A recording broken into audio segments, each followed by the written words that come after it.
Olá você, salve, salve nação rubro-negra, muito boa tarde. Está no ar a segunda edição do programa do Mister Mengão, o seu telejornal com as notícias do Flamengo. Flamengo liga alerta para não perder De La Cruz em possível final do Campeonato Carioca. Flamengo não para em Léo Ortiz e quer contratar meio-campista em abril. Titular do Tite no Flamengo ganha destaque na Espanha, recuperando sua posição dentro do futebol sul-americano. Sub-17, treinado por Felipe Luiz, vence mais uma na Copa Rio. Essas e outras você confere agora. Fica comigo até o final, porque aqui tem muito mais Flamengo pra você. Daqui a pouquinho, às 9 horas, o Flamengo enfrenta o Fluminense no Maracanã pelo jogo de volta da semifinal do Campeonato Carioca. Além de poder garantir a vaga na decisão, o clássico pode ser decisivo para o clube manter Nicolás de La Cruz à disposição do Tite para os dois jogos finais.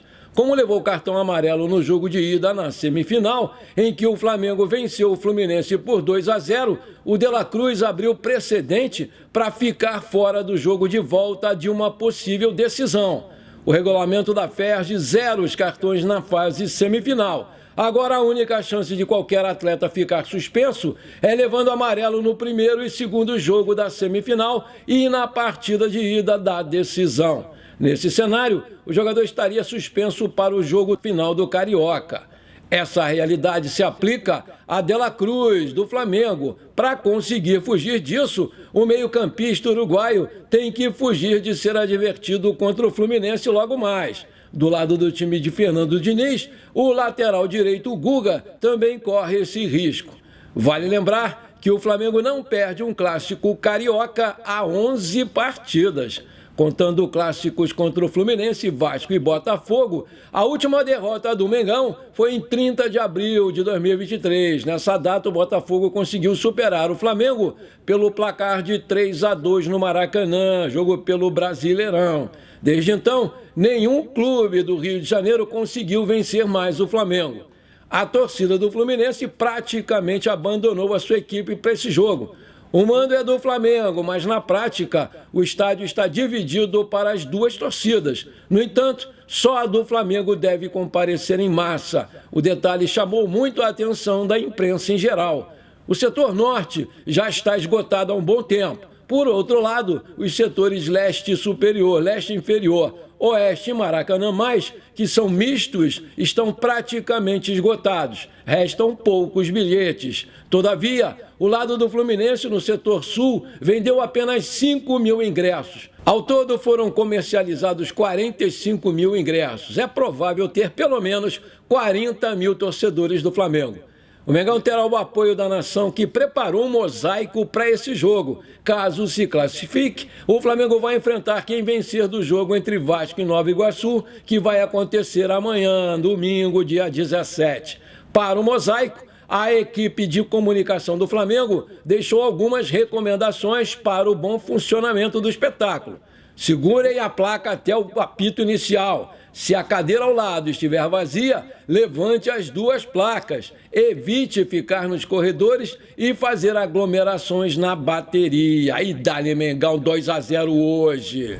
O sábado foi cheio para o torcedor do Flamengo acompanhar as categorias de base. O time sub-17, treinado pelo Felipe Luiz, venceu o Volta Redonda por 1-0 no Estádio da Gávea. Ainda no primeiro tempo, uma boa triangulação na entrada da área e Douglas Telles não perdoou. O atacante tocou no canto sem chances para o goleiro do Volta Redonda, fazendo 1-0 no placar. Na segunda etapa, o Flamengo teve a bola, pouco sofreu e a primeira chance de gol foi com Caio Nóbrega. O volante fez linda jogada aos 10 minutos, driblou 2 jogadores do Volta Redonda e deu um importante passe para o centroavante Lipão, ex-Vasco da Gama. Porém, a bola foi forte demais, chegada interessante do rubro-negro na área do Volta Redonda. O próximo jogo vai ser contra o Vasco fora de casa. O Flamengo já venceu 2 partidas e está invicto. A pergunta que fica é: por que jogar uma hora dessa da tarde debaixo de um sol de verão escaldante, com uma sensação térmica no campo de 42 ou mais, quando se poderia colocar essa partida para de manhã, 9 horas da manhã. Por que fazer isso com a garotada? 1 hora da tarde, verão, Rio de Janeiro, vocês estão de brincadeira. E também nesse sábado, o Flamengo com seu time reserva, porque o titular está disputando a Libertadores da América no Uruguai, visitou o estádio Raulino de Oliveira, em Volta Redonda, para enfrentar os donos da casa pela 3ª rodada da Copa Rio Sub-20 e venceram por 3-1, com gols marcados por Adriel, fez os 3. Os garotos do Ninho demonstraram um desempenho impressionante em campo e agora se preparam para enfrentar o Madureira no dia 23, já na Gávea. Maravilha! Se você está curtindo o nosso programa, então não esquece, manda brasa agora no like para fortalecer o nosso canal. Se você ainda não é inscrito, bora lá me dar essa moral, vou ficar muito feliz com você. Aperta o botão inscrever-se, aperta o sininho ali e pronto, muito obrigado, você me ajudou demais.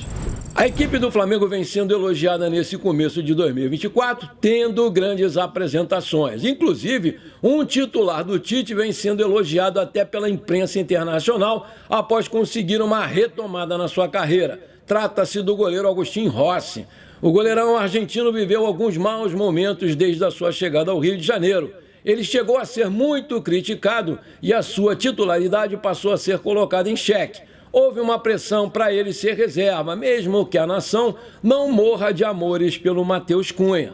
O diário AS da Espanha chegou a lembrar os momentos de dificuldades. Aspas, Rossi deixou de ser um dos melhores goleiros da América do Sul, chegando até a ir à seleção argentina antes da Copa do Mundo de 2022 no Catar, para o maior dos esquecimentos. Uma mudança difícil numa posição que muitas vezes é delicada, dizia lá o trecho da matéria. No entanto, o veículo de comunicação foi além e ressaltou a sua volta por cima no clube carioca. Aspas, na montanha-russa vivida pelo Rossi desde 2023, parece que agora vai voltar ao topo. Acompanhado de um bom desempenho, não seria descabido que ele voltasse a soar como um possível jogador para completar a seleção argentina. Tudo com o objetivo da Copa América, recuperando também a sua posição dentro do futebol sul-americano. Vale lembrar que quando foi contratado, ele defendia uma marca nada mal. O goleiro era o maior pegador de pênaltis do mundo. Em 2 anos, pelo Boca Júnior, disputou 84 jogos, defendeu 13 pênaltis, segundo dados do SofaScore. Como já foi informado anteriormente, de 1º a 19 de abril, uma janela de transferências interna vai ser aberta e vai ser possível contratar jogadores que atuam nos estaduais. De acordo com informações do Portal Gol, o Flamengo quer se aproveitar disso para trazer aí um meio-campista para reforçar ainda mais o seu elenco. Essa contratação vai ser feita por alguns fatores, como, por exemplo, o fato do Igor Jesus, que vem agradando muito, ainda ser muito jovem, e o Alan ainda não ter firmado no clube e estar sempre machucado. Mas o principal motivo mesmo é a causa do volante chileno Pulgar. Além de ser desfalque da equipe na Copa América, no meio do ano, ele também é um jogador que toma muitos cartões amarelos e pode ser baixo em algumas partidas. Esse pedido teria partido do próprio Tite. Avaliando o seu elenco, ele entende que mais um meio-campista é necessário para completar o plantel flamenguista para essa temporada. Dentro do atual elenco do Flamengo, o Tite conta com Pulgar, Alan, Igor Jesus, Gerson e Vitor Hugo. O clube entende que precisa de mais uma opção para o setor. A busca será por um jogador que atue em diferentes funções, ou seja, que possa jogar como primeiro ou segundo volante. Ainda podemos destacar que o volante Thiago Maia foi negociado por empréstimo com o Internacional, ou seja, mais uma das possíveis opções que a equipe poderia ter para essa temporada não vai estar mais disponível.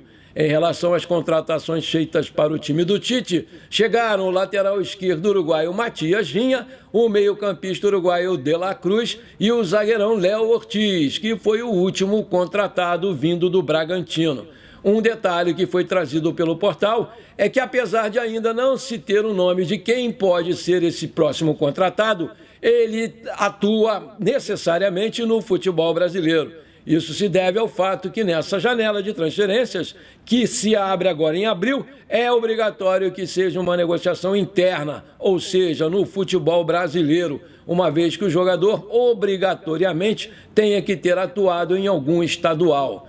Um dos alvos da diretoria do Flamengo foi Eric, do Atlético Paranaense. Com 26 anos, o volante foi visto no Ninho do Urubu como uma boa possibilidade de mercado. Mas existe um entendimento de que tem que chegar o jogador para entrar e jogar. O Eric está avaliado em 4 milhões de euros, 21,5 milhões de reais na cotação atual. Apesar disso, existe a expectativa que o Furacão aceite somente o dobro da quantia para, de fato, negociar o seu jogador. Após uma grande avaliação, a diretoria decidiu não fazer nenhum movimento pela contratação desse jogador. O atleta chegaria somente para ser mais um e a equipe não teria um acréscimo tão grande quanto a chegada de um mais pesado jogador.